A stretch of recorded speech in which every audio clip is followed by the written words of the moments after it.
그리고 사도신경은 신자라면, 아니 이제 신앙생활을 시작하시는 분이라면 반드시 가장 먼저 배워야 될 내용입니다.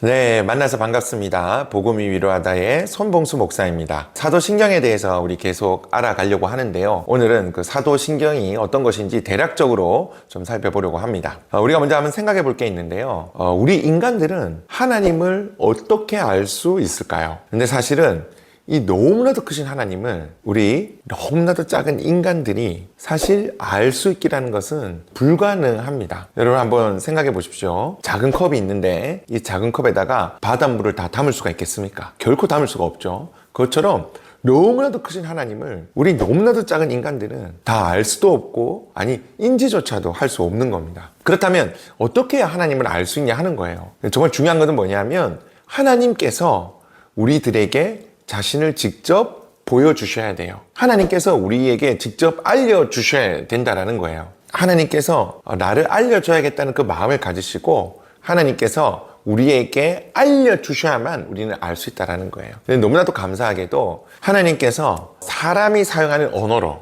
우리말로 해주셔 우리가 알아듣잖아요. 우리가 알아들을 수 있는 그 언어로 자신을 알려주시는 그 내용을 담은 책이 바로 성경입니다. 그러니까 우리는 하나님을 어떻게 알 수 있냐?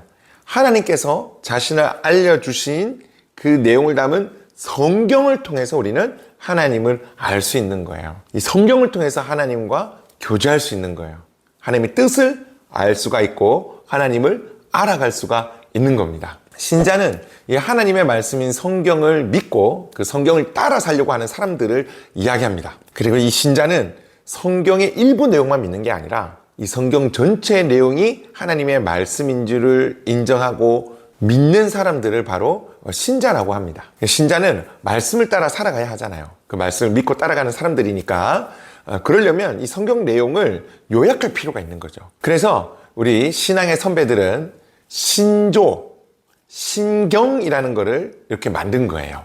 다시 말하면 이 신조와 신경은 이 하나님의 백성이라면 당연히 믿어야 되는 이 성경의 전체 내용을 요약한 것이다 라고 볼 수 있습니다.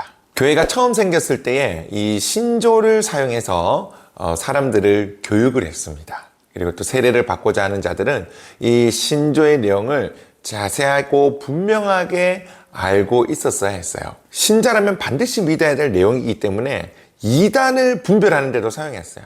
이제 신조가 기준이 돼서 이 신조를 인정하면 오케이, 우리 교인이다, 신자다, 정말 예수님 믿는 사람이다 이렇게 인정해 줬죠. 근데 반대로 이건 이제 꼭 믿어야 되는 내용이기 때문에 나는 이 신조 신경의 내용 인정 안 합니다, 난 좀 다르게 생각합니다 이러면 사실은 이단인 거죠. 왜? 이거는 꼭 믿어야 되는 내용이니까. 반대로 이야기한다, 뭐 다르게 이야기한다, 다른 말을 한다고 하면 이거는 이제 이단인 거죠. 그래서 이걸로 이단을 분별했습니다. 이건 지금도 우리가 가능하겠죠. 지금도 이 사도신경이 유용하게 쓰일 수가 있겠죠. 사도신경의 내용, 그러니까 이 신조의 내용을 부인한다면 그건 이단인 거죠. 우리 요즘 이단이 많잖아요. 우리도 이 신조나 신경, 특히 우리가 지금 배우고 있는 사도신경을 통해서 이단을 분별할 수 있다. 이거를 분명하게 알면 이단이 우리에게 접근해야도 우리가 분별할 수 있겠죠. 그러나 반대로 우리가 반드시 믿어야 되는 이 신경, 신조, 그리고 우리가 배우는 이 사도신경 내용을 모른다면, 잘 알지 못한다면, 선명하게 알지 못한다면 이제 이단이 접근해 와도 이단적인 가르침을 들어도 맞나? 이렇게 분별할 수가 없다라는 거예요. 되게 중요하겠죠. 이 신경, 특히 사도신경을 배우는 일은 너무 중요합니다. 이 신조나 이 신조는 그러니까 이 신경은 이 교파를 초월하는 내용이었어요. 교단이나 교파를 초월하는 내용이었어요. 사실 우리가 많은 교파들이 있잖아요. 엄청 많은, 우리가 생각보다 많은 교파들이 있는데 우리가 그 교파들마다 교리가 조금씩은 달라요. 근데 교파들마다 이 신조가 다르면 되게 이제 우리가 너무 복잡하고 혼란스럽겠죠. 그래서 이 신조나 신경은 교파를 초월해서 모두가 인정하는 내용으로 만들어졌어요. 그래서 어느 교단에 가도 어느 교파에 가도 이 신조와 신경의 내용은 동일한 거죠. 이런 신조들 중에서 가장 유명한 것이 이제 세 가지가 있습니다. 사도신경, 니케아 신조, 칼케톤 신조. 그 중에서 가장 먼저 만들어졌고 가장 기본적으로 바탕이 되는 내용이 바로 사도신경입니다. 그럼 사도신경은 성경 어디에 나와 있을까요? 네, 어떤 분들은 이게 성경책 맨 앞에 있습니다 이렇게 얘기할 수도 있겠죠. 그거 말고 성경 어느 본문에 나와 있을까요? 십계명도 성경 본문에 나와 있고 주기도문도 성경 본문에 나와 있는데 사도신경은 어디에 나와 있을까요? 사도신경은 사실 이제 성경 안에 본문 안에 나와 있는 내용은 아닙니다. 그러면 성경 내용이 아니다 이렇게 생각하실 수 있는데 그건 아니고요. 성경의 내용을 가지고 핵심으로 요약을 해서 만든 내용이기 때문에 사도신경의 뿌리는 이제 성경인 거죠. 성경을 바탕으로 만들어진 거죠. 사도신경에는 또 몇 가지 특징이 있어요. 어떤 특징이 있냐면 먼저는 사도신경은 삼위일체 하나님을 고백하고 있어요. 그래서 이렇게 사도신경 자세히 보면 맨 위에는 이제 성부 하나님, 그리고 중간에는 성자 예수님, 그리고 마지막에는 성령 하나님에 대한 내용, 이렇게 이 순서로 이 세 가지 구조로 이렇게 나누어져 있습니다. 그러니까 쉽게 말하면 사도신경 자체가 삼위일체 하나님에 대한 신앙 고백이라는 거예요. 이 사도신경에 삼위일체 하나님을 믿습니다 이렇게 적혀 있지는 않지만 이 사도신경으로 신앙 고백을 한다는 자체가 나는 삼위일체 하나님을 믿습니다 라는 것을 고백하게 된다는 거예요. 이미 이 사도신경이 삼위일체 하나님을 고백하고 있다는 거예요. 두 번째는 사도신경의 많은 내용이 예수님에 대한 내용으로 되어 있어요. 우리가 믿는 기독교의 신앙 고백이 예수님에 대한 신앙 고백으로 시작이 되었고, 그리고 예수님이 어떤 분이신지, 예수님께서 어떤 일을 하셨는지가 기독교에서 굉장히 중요한 위치를 차지하고 있다는 사실을 우리가 알 수 있어요. 이것들을 통해서 우리가 한번 생각해 볼 게 뭐냐면 예수 그리스도, 예수님에 대해 아는 것과 예수님이 하신 일을 아는 것이 우리 신앙생활에 굉장히 중요한 부분이라는 거예요. 우리 성도들이 굉장히 잘 알아야 되고 잘 이해해야 된다는 거예요. 만약 이제 신앙생활을 하신 지가 얼마 되지 않은 분이라면 예수님에 대해서 하나하나 알아가시는 것을 적극적으로 추천합니다. 세 번째는 이제 사도신경이 시간 순으로 요약되어 있어요.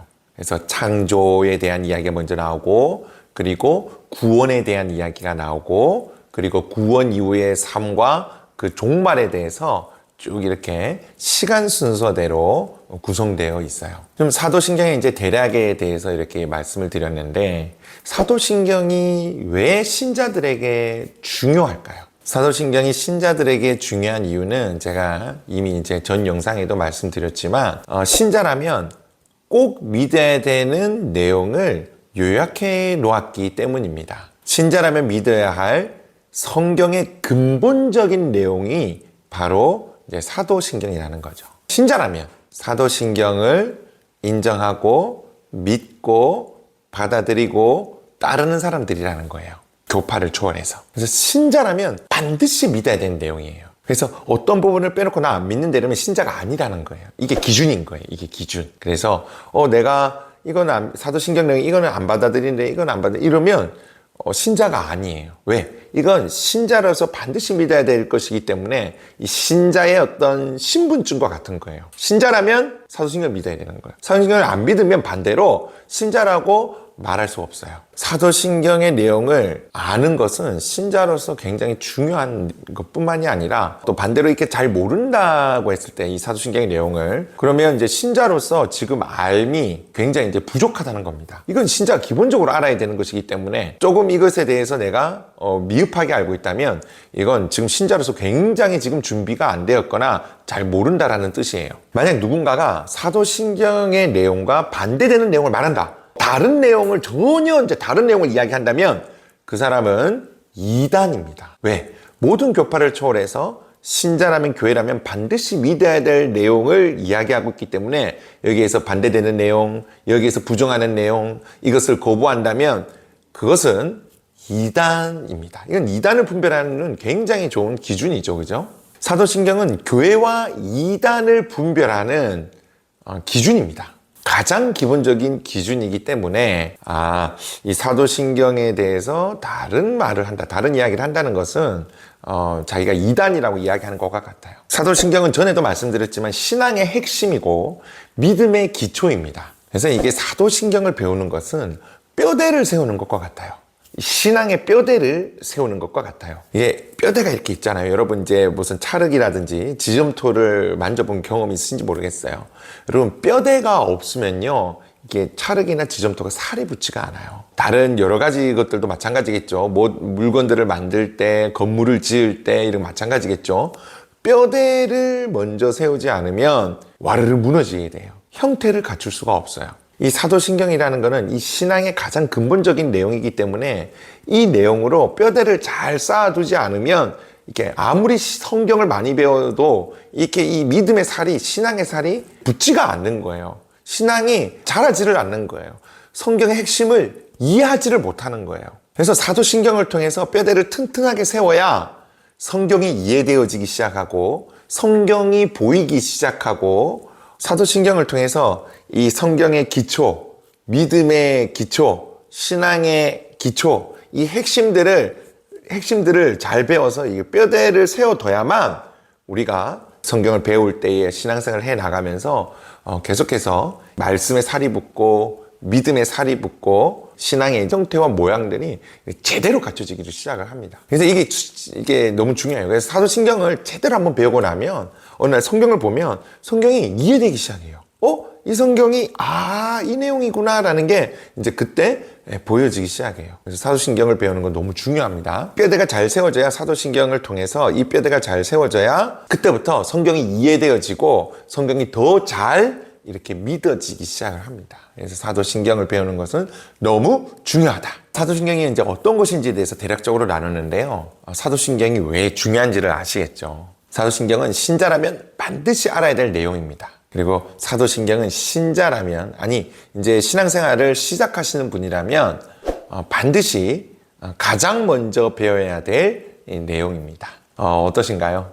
여러분 사도신경을 잘 알고 계신가요? 너무 감사한 일입니다. 혹시라도 내가 사도신경을 좀 잘 몰랐구나, 사도신경을 그렇게 크게 중요하게 생각하지 못했구나, 혹시라도 이렇게 생각하는 분들이 있다면 늦지 않았습니다. 지금도 신앙의 핵심, 신학의 골격, 신앙의 뼈대인 그 믿음의 핵심인 성경의 핵심인 이 사도신경을 잘 배워서 내 것으로 만들어서 신앙의 뼈대를 아주 튼튼하게 잡으시기를 진심으로 축복합니다. 오늘은 여기까지. 오늘도 너무 수고하셨고요. 우리 같이 사도신경을 통해서 신앙의 그 뼈대가 아주 튼튼하게 자리 잡았으면 좋겠습니다. 오늘도 힘내십시오. 화이팅!